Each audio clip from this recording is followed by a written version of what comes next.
I'm Tim Ventura, and we're joined today by Zoltan Istvan, a well-known transhumanist, journalist, entrepreneur, political candidate, and futurist.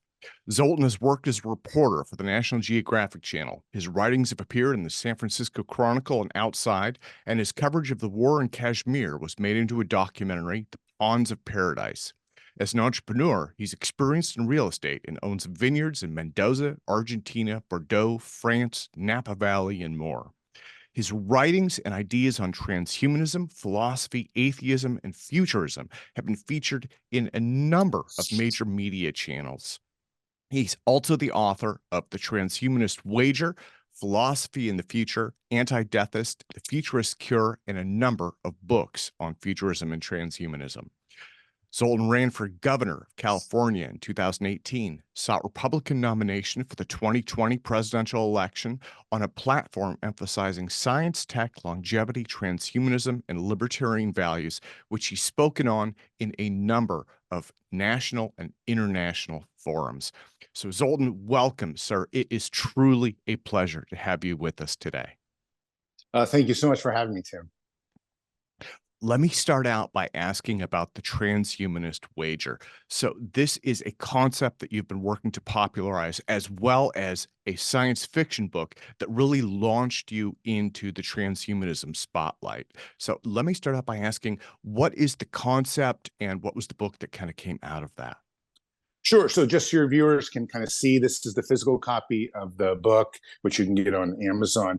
But really, it's the story about a man who wants to live indefinitely, forever, sort of through science and technology, and he would do anything to achieve it. And it comes out as a very kind of controversial book because this man, when I say anything, he might even launch a world war, which of course he does in the novel. And so it launched the activist side of the transhumanism movement when it came out. I was grateful and honored that the book was a bestseller and was covered by a lot of major media.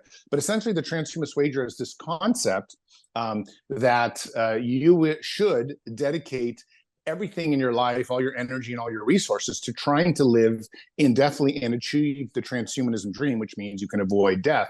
And it's kind of based on Pascal's wager, except with Pascal's wager, you would be really nice to God, so God would give you that eternal life. But of course, the transhumanist wager, you dedicate all your resources to science to achieve that yourself. Well, so this was, again, the first of what came to be a number of books later. You had a series of 7 books, and I believe you've written more after that. But those 7 books comprise the Futurist collection. I'm going to drop links to all of these into the show notes so that people can learn more about those. Those emerged from essays that you wrote over a period of years on a wide variety of topics, including implants, cyborgs, the singularity, AI, anti-aging and life extension, and many, many more topics. Can you tell me a little bit about this collection of books and how what started as the transhumanist wager really evolved into this greater collection of thought?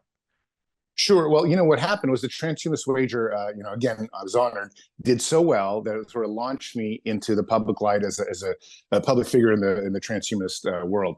And so immediately I was approached by a number of major media to write columns. The first big one was the transhumanist philosopher at Psychology Today. Then Arianna Huffington personally invited me to write for the Huffington Post at the time. And then also Vice gave me a column called The Transhuman Future. And so I ended up writing a ton of essays. This is the box set of the Futures Collection, 7 books. But I wrote about 300 essays over a period of 7 or 8 years. And many of them went out for either those columns or other places, including 5 for the New York Times, a bunch for other major places like TechCrunch and Gizmodo and the Daily Mail. I mean, anywhere that would take my writings that were positive on transhumanism, I would do. And the thing was, most people that wrote on transhumanism before me were almost always critics. And so finally, we had a voice in the movement that was actually very positive, very pro-transhumanism.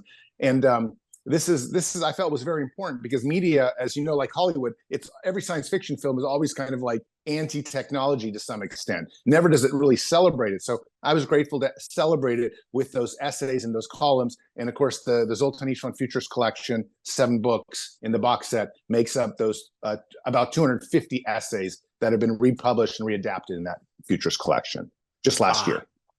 Yeah, again, absolutely amazing. And one of the things that I love about your work is having covered transhumanism with a number of different figures, it is definitely a deeply philosophical movement. There's a lot going on there. But I think one of the things that differentiates your work is you are vocal, you're public, you are making a statement, and you are out there, right? And you are also political. You published one of those books is called Upgrading America. And again, you've run for both the governor of California as well as had a presidential bid that are based on a lot of these principles and philosophy of transhumanism. Now, so let me ask how that applies in a political context, because I think that's one of the unique differentiators to your approach to it. Sure. One thing I realized after writing the Transhumanist Wager and just being a part of the transhumanism movement, that it had no political side. And honestly, in today's world, if you don't have a political angle, you just don't get the attention that it deserves. And of course, what transhumanism needs more than anything is money to the scientists to achieve the transhuman dreams that us supporters have. And so with that in mind, I formed the Transhumanist Party, which was the first political party dedicated to really science in America. And we used as our platform the scientific method, which is a very simple idea. We just base everything on analysis, and we choose the best route to take the country, to take ourselves. And the scientific method is just a very interesting kind of rule, a law that you can apply to almost anything you do. But no politician had ever tried that before. So when I ran for the presidency, first 2016, then later for governor, then later for presidency again, and was very much involved in politics. I was the very first person that was running on an entirely science platform, one that would use rigor of analysis and academics to try to move the country, the politics, people's lives forward. And I never had a shot at winning, and I never even really pretended I did. But we got so much media attention because it was such a new concept that it was a wonderful way to promote transhumanism, and also to promote especially that Americans and other people around the world don't have to die if we can dedicate enough money to anti-aging technologies. And that was really kind of at the core of my platform. Well, and you're making an important point. A lot of people run for office as a tool to promote concepts that are for the public good, that are very important, that they otherwise just can't get the kind of traction that they need for. So another area that I wanted to get into, though, was you have made tremendous contributions through the creation of philosophical concepts. And there are so many here. I really can't even get into them, but can you describe how some of those came out and how you've helped to kind of flesh out transhumanism in terms of principles, I guess, based on that? Let's take a concept like theocidism. Theocidism is, first off, I approach transhumanism as generally as a secular person, as a non-religious person. Like, it's best to just leave, whether you believe in God or not, it's just best to leave God out of it and try to use science to improve our lives. And you can still believe in God and be a transhumanist, of course, but I took a secular approach. But theocidism is this idea that what if it wasn't that there was a God, but there had been a God, but God, for some reason, maybe ended his or her life. And now there was no God, but there once was. And once there was a God, that God put in certain rules. Because you have to understand, like, if we actually go through what Kurzweil would say is the singularity, this idea that AI becomes super smart. Well, what's going to happen in here in 50 years or 10 years or who knows how soon? How smart can AI get? Well, can AI become omnipotent? And the question really is with theocidism is, well, one AI will eventually become full of, totally intelligent, almost godlike, probably omnipotent, but will it allow other AIs to become omnipotent too? Well, that doesn't make sense. You probably can't have two omnipotent gods. So the idea with theocidism is the very first God set aside a set of rules in the universe that no other advanced AI or God could change those rules. But it probably ended its life in doing so, because once you make some rules, you can no longer be omnipotent. So theocidism is this really weird concept that fits in between atheism and theism. The idea that God once existed, but no longer does. But still, there are rules in place that God left. And so I explored this. And what's interesting about how it relates to transhumanism is, you can get a lot of people interested in philosophy that may not be interested in transhumanism. But if you can attract them with weird science fiction ideas, all of a sudden they buy into the transhumanism. And again, as I mentioned earlier, my goal is to get money into scientists' hands. Because if we want to get off planet, if we want to get to the Star Trek age, it's going to take money. So I do whatever it takes to build the movement up, to get people involved in it, and to say, hey, let us dedicate our resources to our scientists, to our engineers, so that one day we can create a transhumanist future that isn't as bleak as the future we have now. Yeah.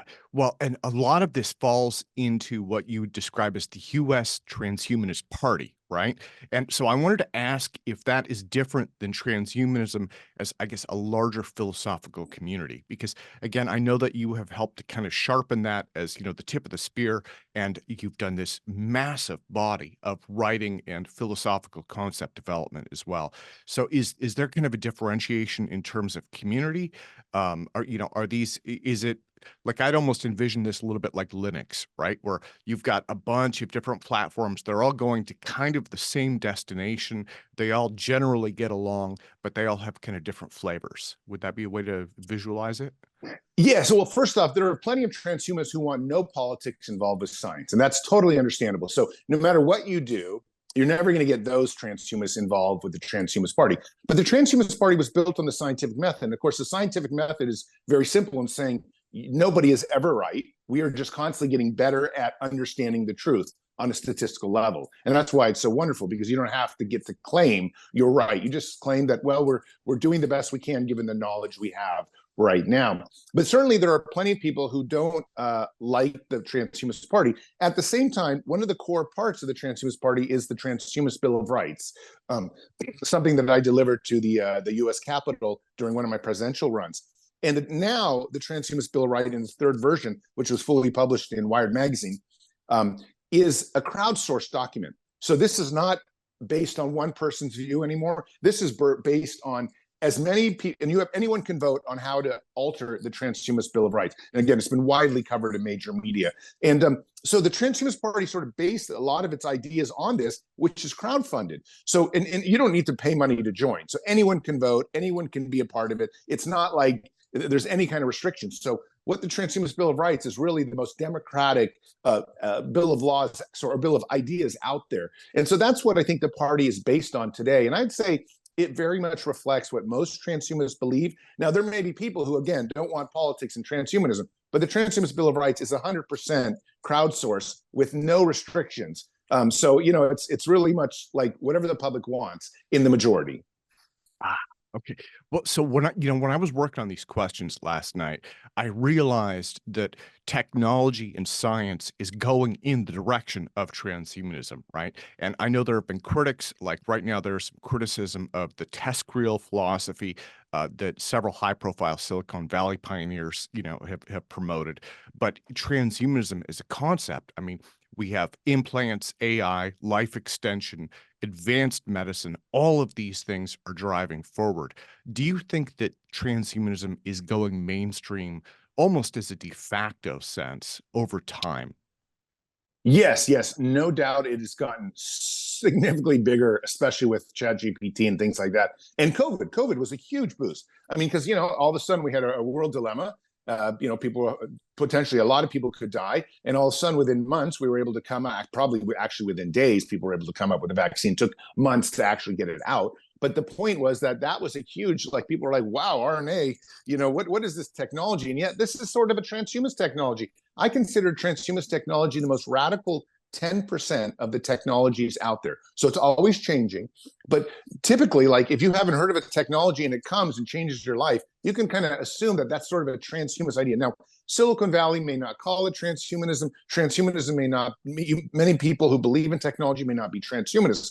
But we're talking about the flavor of using technology and science and dramatically remaking the shape of humanity. And that is certainly happening with ChatGPT, with COVID vaccines, with all these different things. And I think the world is, we have our foot in the door of the transhumanist age. You can see it as well with Jeff Bezos, Elon Musk, and Virgin Galactic going to space. This is also a part, I think, of the transhumanist age, getting off the planet, hopefully one day being able to do totally different things outside of our solar system. It's all part of a big package. So I think we are definitely entered the transhumanist age, whether people call it the word transhumanism or not.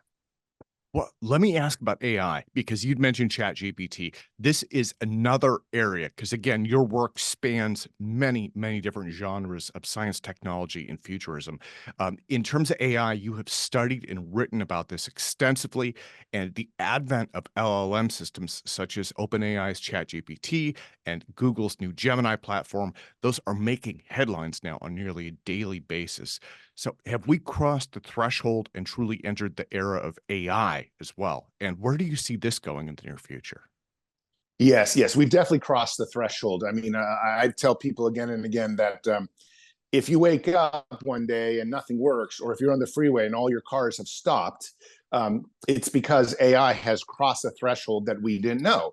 And the thing that scares me is that here I am. I was at Oxford doing an AI module, and Oxford's great, has some of the world's best professors, but no one was aware of ChatGPT. In fact, no one now is aware of where the actual science and engineering is of ChatGPT and Gemini, except for probably a handful of coders and a few CEOs and executives below them. And that's the nature of this business, because there's so much proprietary knowledge that's so valuable, worth billions, maybe trillions one day, that nobody really knows except a handful of people. So have we achieved AGI, artificial general intelligence, that's as smart as us?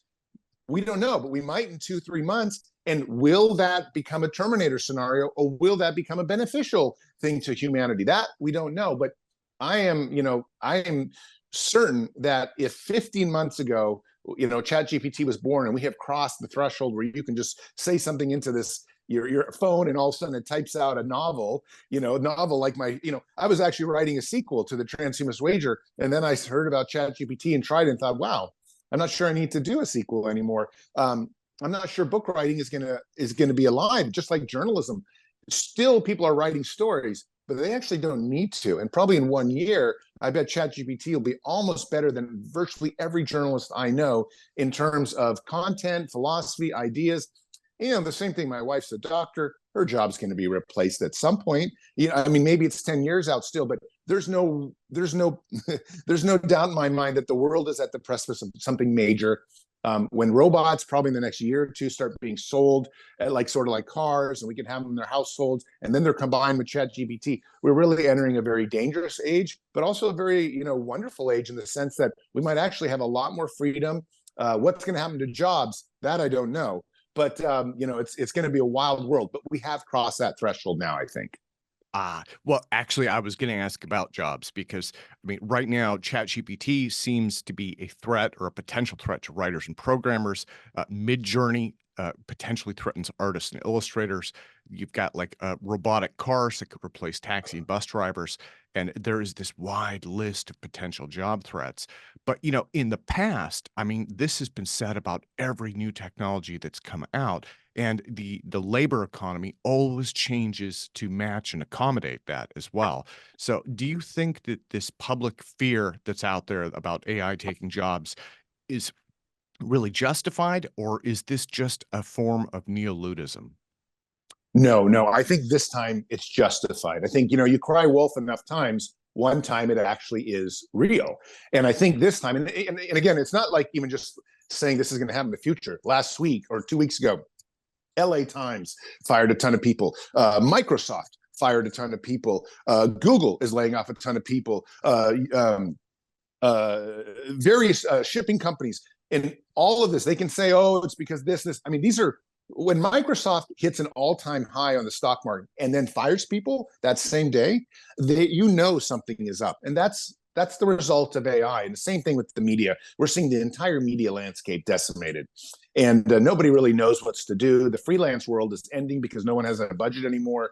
So I think we're already into this era. It's really the next 24 months that's going to determine. Like I said, once we get robots in our households that can fold laundry, that can cook, that can walk our dog, clean up poop and stuff like that, and take care of babies, all of a sudden you're going to see a lot of manual labor start disappearing, because people want robots that don't, that they don't file lawsuits against their business owners. They never show up late. There's a one-time payment, you own it. I think that's when we really have a huge I'm worried there's going to be people with pitchforks in the streets going after. I mean, you probably read 4 days ago or 3 days ago, they burned a Waymo, an empty Waymo car in San Mm. Francisco. They just, but big crowd for no reason, just, that's going to start happening. And we're entering a very, I'm a big supporter of a universal basic income. I always have been through my presidential runs because of this. But I think we're going to come to a time when a lot of people aren't going to have jobs. And if the government or if some other method doesn't step in to make us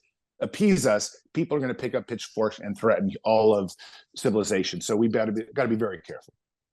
Well, in terms of moving forward, I want to move on to the singularity. Do you think that 2045 is still kind of an accurate date for that? Or are we looking at something that might be forward in time? I think it's definitely forward in time now. I thought Kurzweil's numbers were pretty close on. I kind of always thought it'd be 2040 around there, a little bit faster based on GPU, exponential growth and stuff like that. But now, like I said, I think we're at the very end game. I wouldn't be surprised if in the next 2 to 5 years we have machines that are already thousands of times smarter than humans. The real question is whether they go on a path that wants to involve the singularity, and I assume they probably will, and whether they decide to take us. Originally I always thought, okay, we're going to merge our brains into AI, and this will be a big giant, it'll be wonderful, we'll be super smart ourselves. But the technology of like brain implants, like Elon Musk Neuralink, is way behind how fast ChatGPT and AI is evolving. And you just have to realize if ChatGPT came out of nowhere 15 months ago, it could be that something reaches the singularity in 2 or 3 years. That's why I said I've been warning people, whatever job you have now, try to save as much money as possible. Start looking into buying a car that doesn't have a microchip in it. Start looking at methods of prepping and things like that, because it doesn't mean, people think that AI is going to turn into an apocalypse like the Terminator. It might not be like that at all. AI might just be sort of like the movie Her, where they just leave. But whatever happens, you can assume that I think there's going to be huge disruptions to civilization, water and power and things like that. So if you can get solar panels, if you can live near a river, these are things that could become very important as society kind of progresses forward. I used to be the biggest promoter of AI, and I still think it could be very beneficial for humans. But I got to be honest, it's grown so fast, so quickly, that it astonishes me, that kind of intellect. And if it just grows another 5 times, which these things typically do exponentially according to Moore's law, more or less, we're looking at a 5 to 10 year window before this thing's, I don't know, thousands of times smarter than us potentially. Again, this is all potential. So I think Kurzweil's number should be brought forward into the 2030s for sure. And just be careful it's not in the late 2020s. Well, and I appreciate your saying that. I mean, I've been following the singularity for a long time myself, and there is that, exponential increasing return, right? Everything moves faster, and that pace itself picks up. And it does seem like since the pandemic, we've kind of crossed the knee of the curve, where things just keep accelerating faster and faster and faster. And so I have kind of wondered if that pushes our dates forward. And, as you've mentioned, we should prepare for increasing change and potentially increasing disruption as well. Sure. And Tim, let me just say, like, if we were discussing this 30 years ago, we would have said, oh, this is like, the movie 2100, some of these films. And every 10 years, we kind of readjust closer. Then finally, Ray Kurzweil says 2045. Now a lot of the experts are saying, wow, 2035.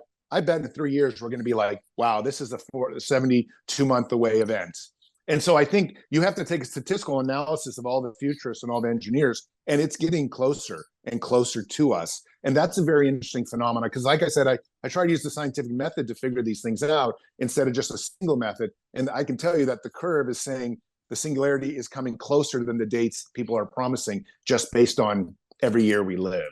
And it's kind of like escapist longevity and some of these other ideas, like the longer you live, the better chance you have of living indefinitely. And the same thing, the longer you live, the closer the singularity seems to be coming.